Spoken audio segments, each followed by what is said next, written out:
I'm gonna be interviewing Billie. And hopefully I'll be getting to read some questions you guys had for her too. So thank you for having me. I'm super excited. Yeah. Guys, how good is it? It's so good to see you guys again. You're very in the dark, but I can feel you. I miss you so much. How you doing? Good.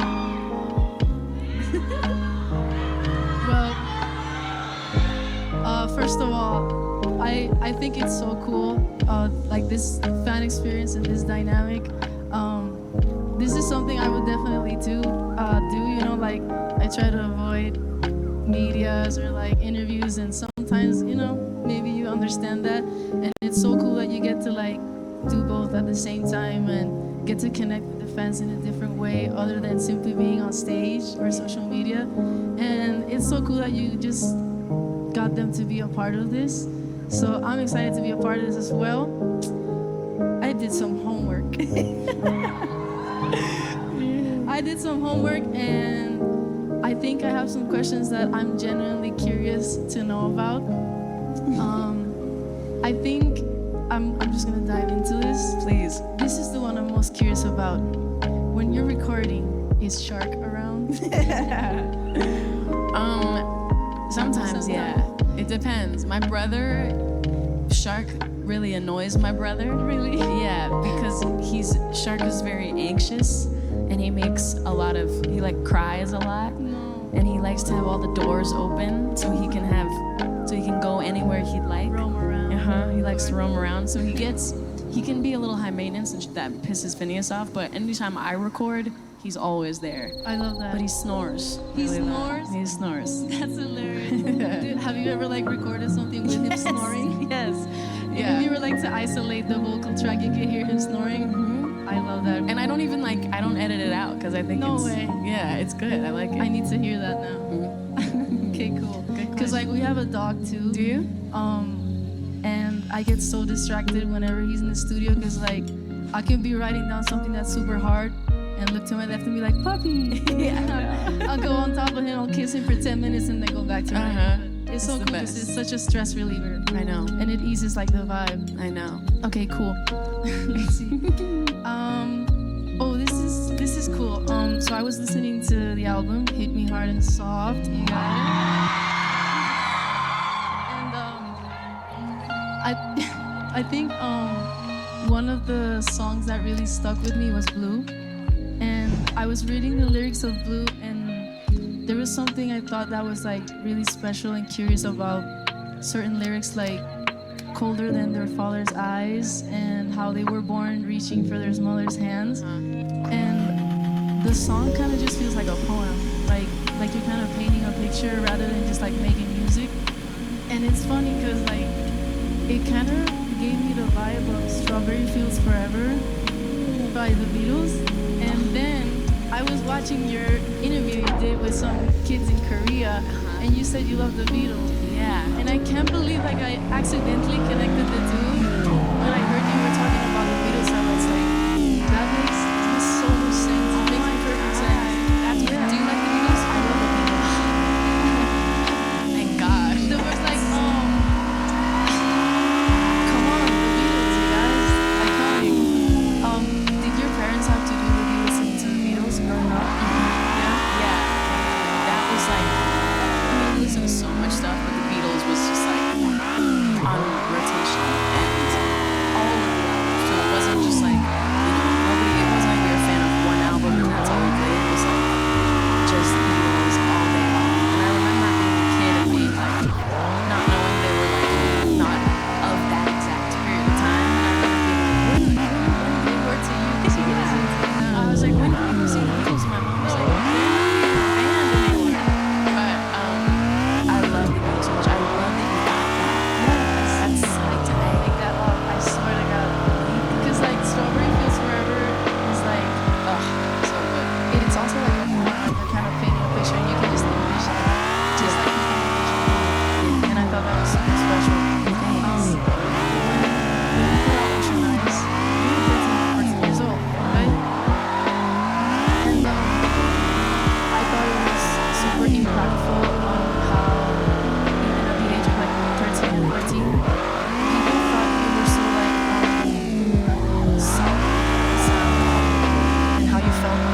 starting to kind of know how to do it.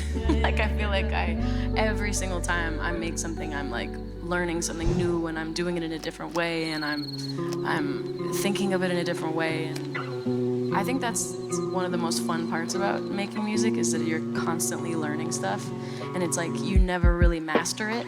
You master like the certain parts, but then there's just like always more. Do you feel that way? I 100% feel that way, and it's like, because it's the process just any person goes through, just like getting to know yourself and like growing, and your taste change. Yeah.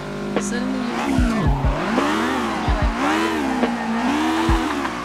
Like, I think the difference for us is just that it's just like missing from the cameras.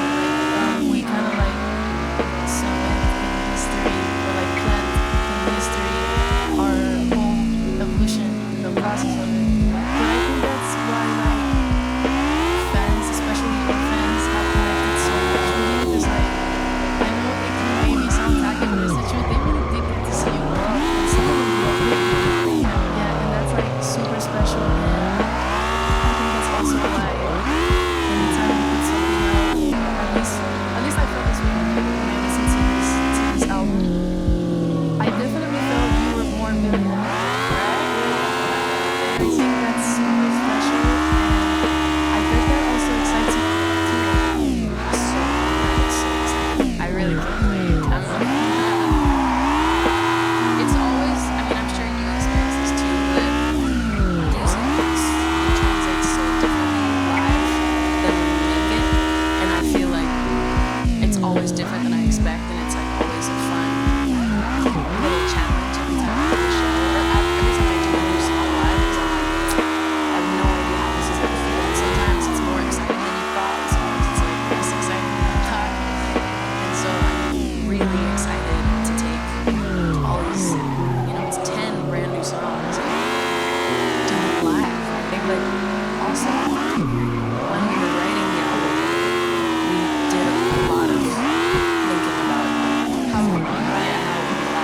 So to get to do that is really so cool. And it's like a new tour. Every time I do a new tour, it's like a whole new world. It feels like a lifetime. I know, right? I know.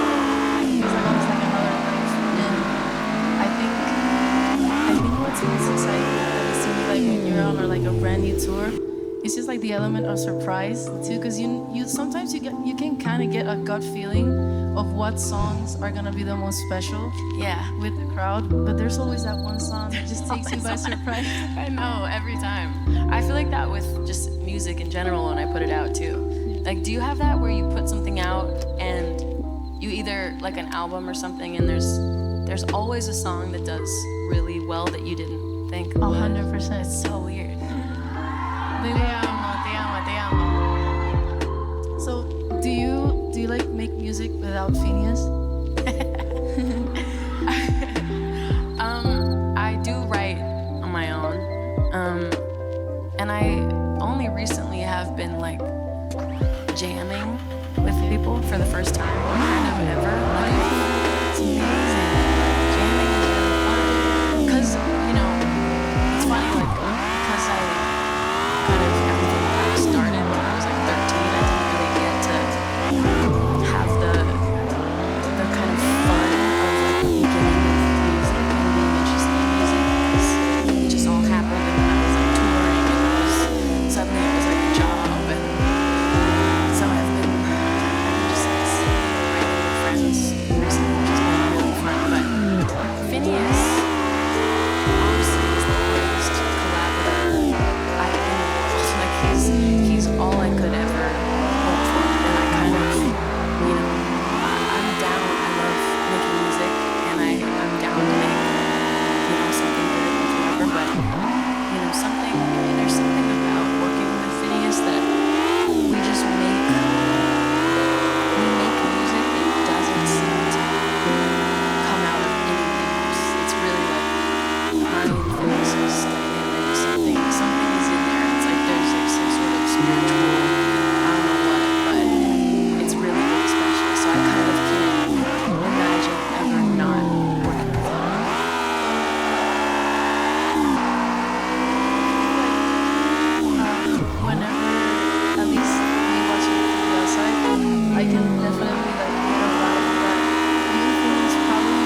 in front of this build. Do you want me to take a photo of you? And she was like, no, like with you. And I was like, why?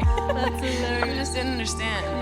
And then over that year, that was like 2016, I think, or 2017. And then it was like anytime, I would still live normally. I would like go out and, not go out, but like, you know, I know go what to you mean. the, you know, like Yeah. go outside, go around the neighborhood and like go to the mall and whatever. And it was like, it became this thing where it was like every couple groups, there was like a couple people, and I got used to that for a second. Not really, it was crazy as me, but it wasn't that insane. Like it was a couple.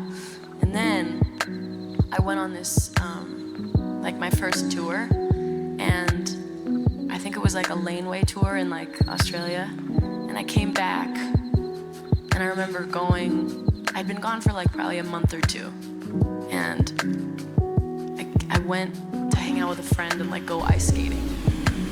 And I remember it was similar, like I walked in and it was like every head turned and I was kind of thought something was wrong or thought I looked weird. And then I was sitting there and everybody was looking at me and taking photos of me, and I was like 15 or 14, and I was like, what is going on? And then it was like there was like a school field trip or something, and then suddenly there was like 100 kids like surrounding me, and I was just like completely stuck in this like enormous like, and I had no idea what was going on. Of course I didn't have security, I was just like a kid with my friend. Yeah, and so that was definitely like, I was like, oh, this is a lot bigger than I thought it was. I know, because I had also like been gone for a couple months, so I think while I was gone, it's just, things are changing. Yeah, it's crazy. Step outside of your comfort zone. Have you wanted to? I have, but there's that in disguise. It's almost scarier because I feel like I'm lying, and I also feel like I'm still gonna get noticed. And then they're like, why are you wearing that? And then it's just like, I went to like a pizza shop back in 2019 with a friend, and I wore like a wig and like a totally different outfit and glasses and but different makeup on it the whole time. I was like more nervous and stressed than I would have been. Have you? Yeah, you should.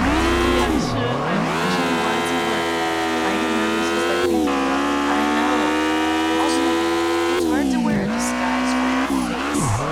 Like, we got our faces to disguise our face. It was harder. I feel like you probably have some like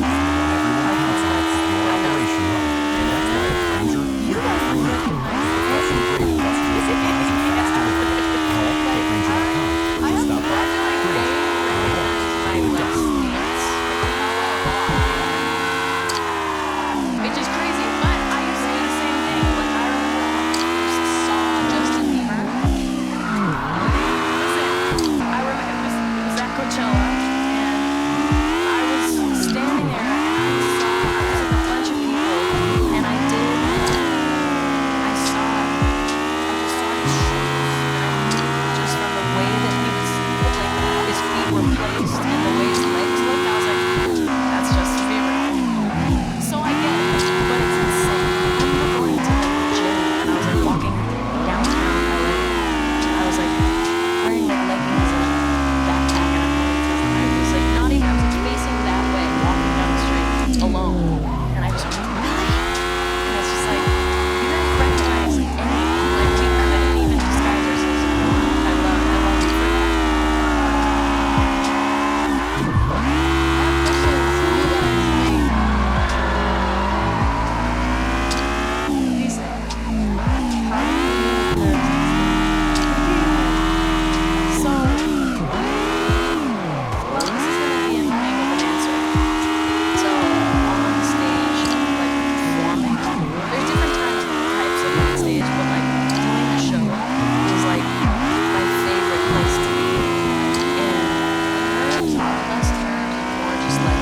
I'm just really excited, and it's like I've got adrenaline, but I've always kind of been like that. I love being on stage. I love performing so much, and it's never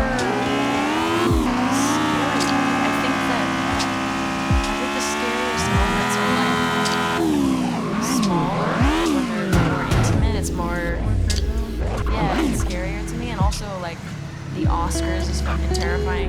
Oh my god.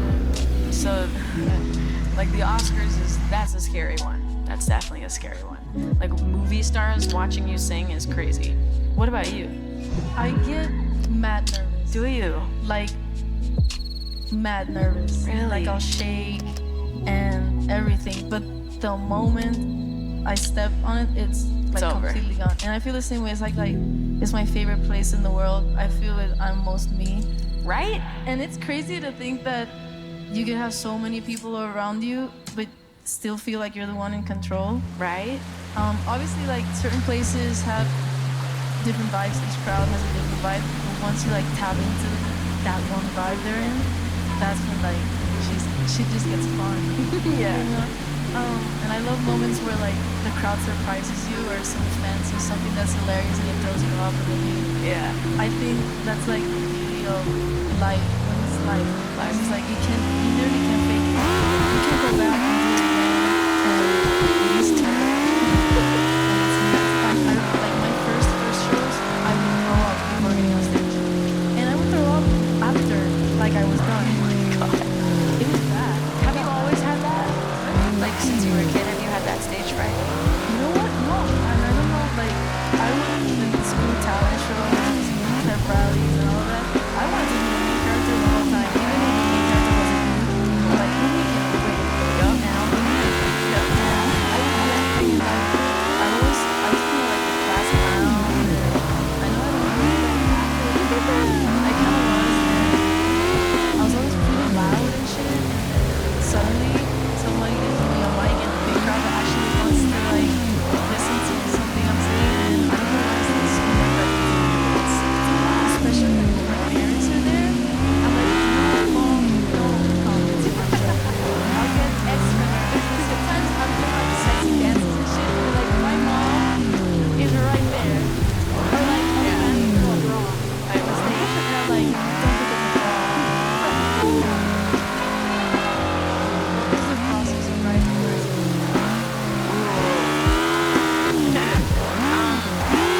Process was like I think it was like February like 16th or 17th of 2023. I had this like crazy feeling of needing to write a song that was this reaching song. Yeah, and as soon as I started writing it, Phineas and I had to put a little twist on it. So we basically just wrote a whole song about dying. And it's like sort of a love song, but also about time, because it's just how we go. And then we wrote like half of it, I think. Then, honestly, we came back and wrote the rest like the next week. We had the full song done. And then I just kind of couldn't listen to it for a while because of some stuff that was going on. And then many months later, came back to it. And honestly, it took like so many trying different things. There was something off about it for a long time. I couldn't kind of figure out. And then we added stuff, we took stuff away, we changed the production, we changed the lyrics, and like I kept being like so wrong. And I actually remember that the last time I was here, which was like almost a year and a half ago, we were working on it on that trip, and I remember Phineas and I like in the car, like to and from the festivals, like, trying to figure it out, like all the carrot in the back of the car. And eventually, we just took all that shit out that we added back in, and then we went back to kind of how we originally had it, which it turned out was just as good as it needed to be. Sometimes you overthink stuff, and then you realize that you didn't really need to. And then I kind of fell in love with it again, so. Sometimes it's you work on a song so much, and you make 15 versions of the song. It can be like bittersweet, like frustrating, but at the same time pretty real.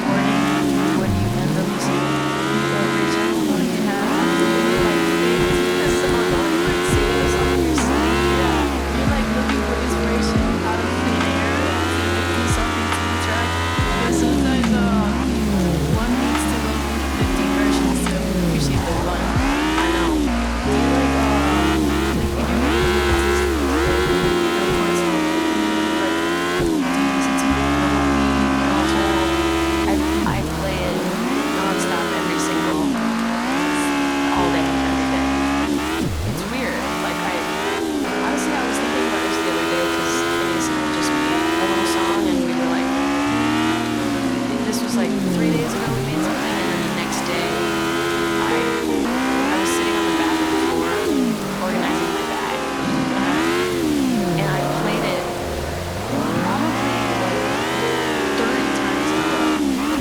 And I was like, wow, I'm so glad no one else is here because they would think I'm going out insane. That's just how it is. Honestly, it's like my favorite part about making music is like the drive to and from the studio and listening to it. It's so magical to like all the notes. I know. It's so important like when you actually get to put it out. Yeah. When it's like you get to sing a lot and even small things is like, oh, she closed her eyes for this one song. That's super special. I know. We got one more question. Yo. Yeah. Sorry guys. Everybody make some noise for Yajima for doing this.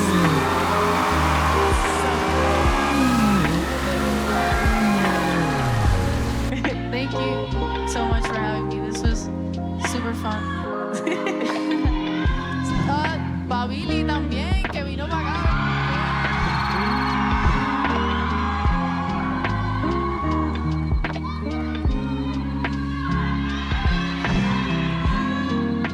So, the whistle. That was a good whistle. That was it. Mamacita, you know what that means? Okay, so the last question. Before we wrap, is there anything else you want to say to your Mexican fans? I would say that I love you guys so much, and you have really just shown me nothing but love and support over the years, and I've had so many good memories here, and I cannot wait to come back and tour again. I have so many, I have so many memories here, and one of my favorite memories from tour was when you guys had the giant tornado last year. Not the tornado, that wasn't a good thing, but we couldn't do the show, and they were telling me I was not allowed to go on stage, and I was like, fuck you bitches, I'm going out on stage. And then, do you remember the lights were all out? I don't know if any of you were there, but the lights were out, and then Phineas and I just sang like a bunch of songs acoustically, and that was really special. That was Phineas and one of our favorite memories, so I will always hold that close to me. And I love you guys so much. Thank you for having us. I love you. Thank you, Miko. We love you. Thank you, guys.